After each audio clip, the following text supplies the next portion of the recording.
Hi guys, I didn't see you there. I'll save my ice cream for later. I have a new story for you today. Thanks for coming back. This story is called If the Shoe Fits. As I'm reading, pay attention to the characters. I think you'll recognize a few of them from nursery rhymes. If the Shoe Fits.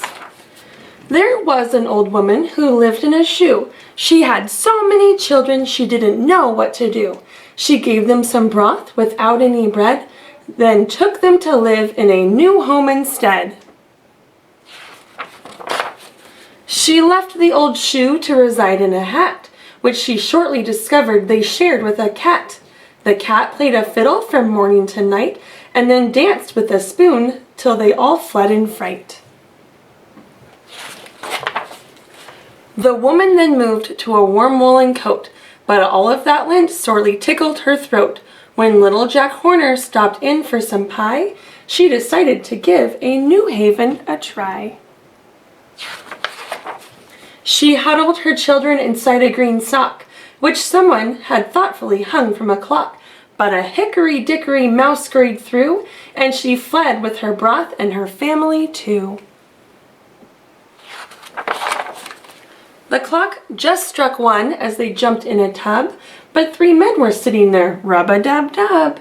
A butcher, a baker, a candle man too. So they hid in a wall. What else could they do? The wall soon attracted the king's horses and men, for it seemed that an egg had exploded just then. Who is that? So she called for her children and gathered them up, then fearfully led them to a china teacup. When little Miss Muffet tried taking a sip, the old woman grew peevish and tickled her lip.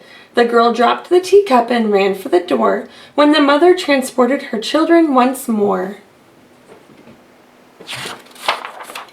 The family then settled inside a torn glove. Still the children did nothing but push, yell, and shove. When 24 blackbirds arrived seeking shelter, she instructed her children to run helter-skelter. They discovered a bowl that was empty at least, but then King Cole grabbed it, preparing to feast. The family escaped from that terrible house and sought for their refuge, invading a blouse. The blouse was then seized by the good Queen of Hearts, who slipped it on quickly to start making tarts.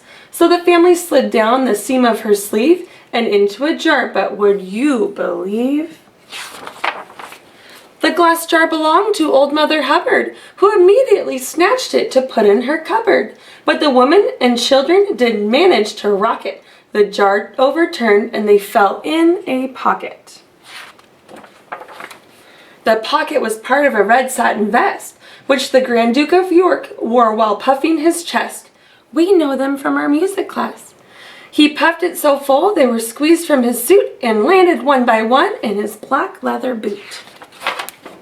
Now the boot was too small for a family this size, but the woman had grown much more patient and wise. If the shoe fits, then wear it, she said to her clan, and she led them right back where this story began. So she was still an old woman who lived in a shoe, and she still had those children, but she knew what to do. She gave them some broth and kissed all their faces, then tucked them in bed and tied up the laces. The end. Wow, thanks for coming for another story today. Hey, I have a really good idea. Tomorrow when you listen to our story, let's all wear pajamas, and I'll wear some too. I'll see you tomorrow for Pajama Day. Bye!